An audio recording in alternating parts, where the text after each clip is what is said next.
Welcome to this Zentangle Quickie. My name is Heather Hartwick Gladden. I'm a Certified Zentangle Teacher, and today we're going to take a look at the tangle Grassroots from CZT Lianne Woods. So as I was nosing around, I was like, oh, that one is interesting, and it is. And, oh my gosh, so many options. All right, I am just going to, for space, this starts off with a dot grid, by the way. Okay, let's see if I can make these even. All right, let's start here. See if I can get 4 dots across fairly. Oh, look at that. Okay. And this is the way I like to do a dot grid, or I've learned to do it just because I normally make them so uneven. All right. Working to space it just about the same. Well, it's close. And then what I do is, so once I have, well, let me back up for a minute. A lot of times I will, depending on the grid, if it's in, like, if I'm doing a traditional Zentangle and I have a space I'm filling, a lot of times I'll put a line of dots in the center of wherever, and then kind of make a cross, and then fill in. Same idea as what I'm going to do right here is I can fairly reasonably eyeball that 4 square. It's not perfect, but it's okay. That's my strategy on these, because I like to make the dot grid, and and if you want to use like dot paper or something, of course, it's up to you. I'm so enamored with all of this, and that my hand is doing things, that look halfway decent. I just like to do it all from scratch. All right. But that's just me. Now, next, and I'm going to work in columns.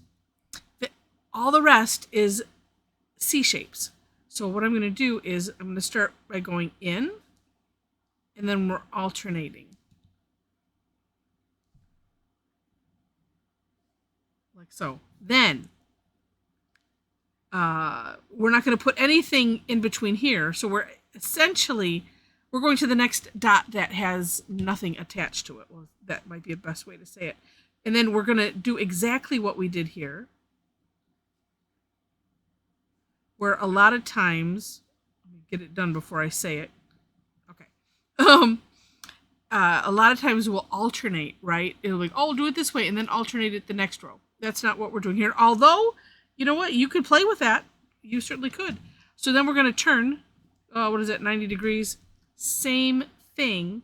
And really going in the same order. And this part is kind of easier because you can see we're making, kind of, I don't know what we call that, caved in boxes. So this side, you don't have to think about it too much. All right. And that is it. Except for decorating. And that's where you get to have fun with this. So many ways. I'm going to pull up. You can't see me pulling hers up, but I am doing that right where you can't see. Oh, yes, there it is. Yeah, it's just really, really neat. What I'm going to do is in the description section, I'm going to put both, because I found this on Tangle Patterns. And so I always like to link there because I did find it there. And then just to save time, because, I like to also read a lot of times what either Linda and or the creator of the tangle. And and I think it's important. So I'm putting that there, and then I'll also have a link directly to Leanne's blog where she has the step out. So that way, you can look at both, and it just I like to make things easy. And so one of the things that Lianne writes is that, she kept thinking of it as the foundation to many, many tangulations.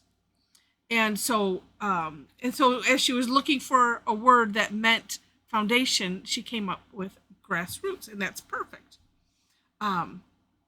So do take a look, for all of that, but also for ideas on how to play with it. Here are, I'm looking, and she made some that all of a sudden now I'm like, oh, I see the pattern there.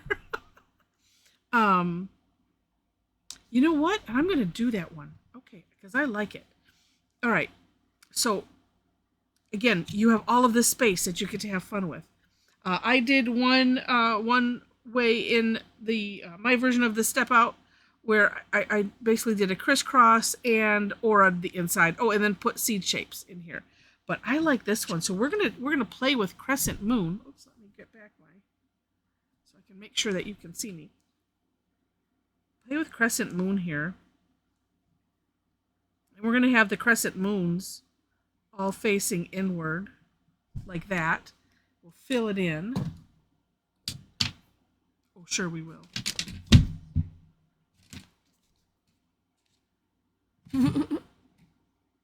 Oh, there it is. It was hiding. As I'm thinking, it's going to take me longer to find this where it is hiding than to just fill it in with the 01.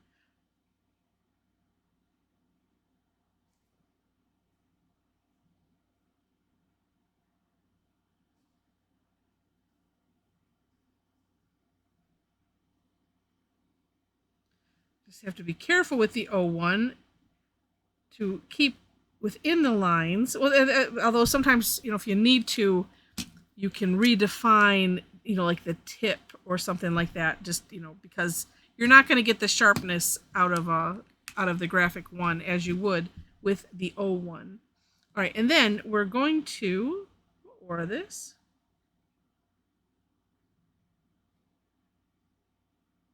And I mean, the fun thing is you could do anything you want in here. I love this concept of just creating this open tangle,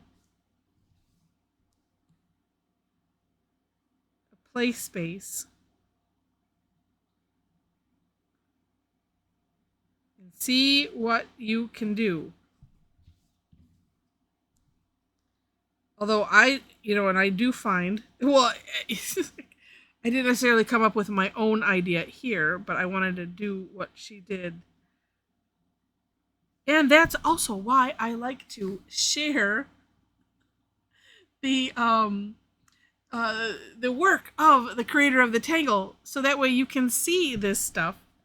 All right, and then, oh yeah, since she's got a nice orb in the center. This is just by the way, this is the one that's in out of her samples at the bottom of the step out. It's the black tile. Let's see, and then it still had seed shapes here.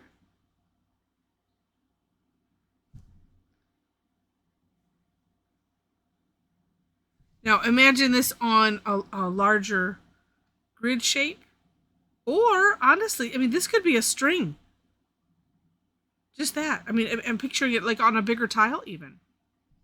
It's up to you.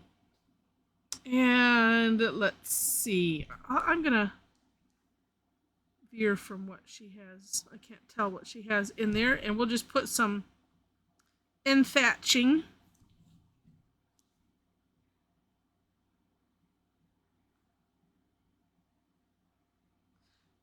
And let's see, which way do I want to go? Just because we will fill in this. Although I will do this with the pen, with the 01. Look at how weird that came. This is why we call them orbs. Because there's too much pressure on the word circle.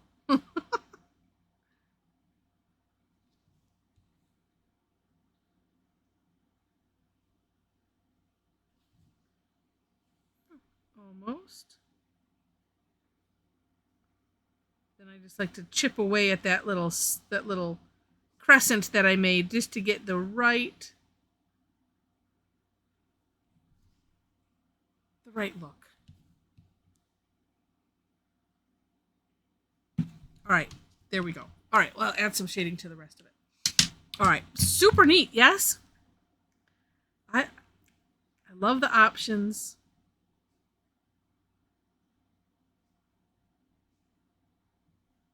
It's just a really, really neat concept.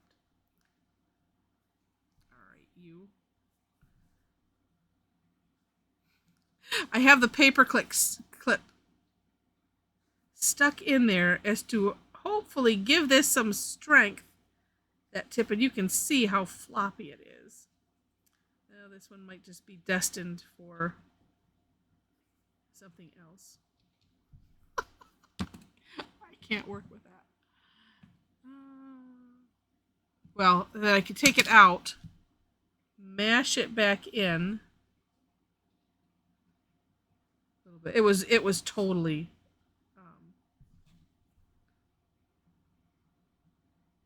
it's getting back to where it was. It was almost totally mashed in because of what I was doing. And sometimes that happens.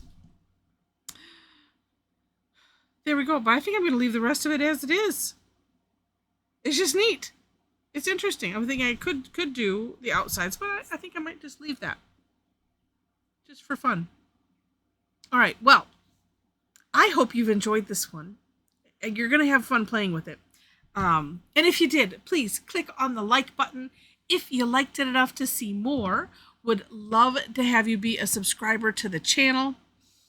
In the description section, I mentioned finding the links to the step outs. So those are there. And then below that is my Linktree link. There you'll find all of my social media website links. So if you would like to follow my blog, I do a daily tangle such as this and the occasional class replay. I try to get those up to date, but it seems like the more I try, the further behind I get. But when I do get them posted, you will see them, number one, here on the YouTube channel for the free classes, and then 2 on the blog because I will post the recap. So you got bases covered there. But we would love to have you join us live on those classes. I teach Tuesdays and Thursdays. Thursdays is always free. It's called Tangle Time. Then the other free one I have is on the 3rd Tuesday of every month. All of this, barring weird schedule changes, doesn't happen very often, but just in case. So the 3rd Tuesday of every month is Tough Tangle Tuesday. That one is also free. And then the other Tuesdays have a fee, or I have a subscription club, and then I have the first Tuesday is reserved for them. So like I said, one way, shape, or form, the other Tuesdays have a fee. Also, just because this is right at the beginning of July 2025, at the end, the last Tuesday of this month, I'm going to be doing my Zentangle Essentials. I do this once in a while. And if you've never taken, I don't like to use the word beginning, but essentially if you've never taken a class from a CZT on the methodology, the method of Zentangle, it's more than just the patterns.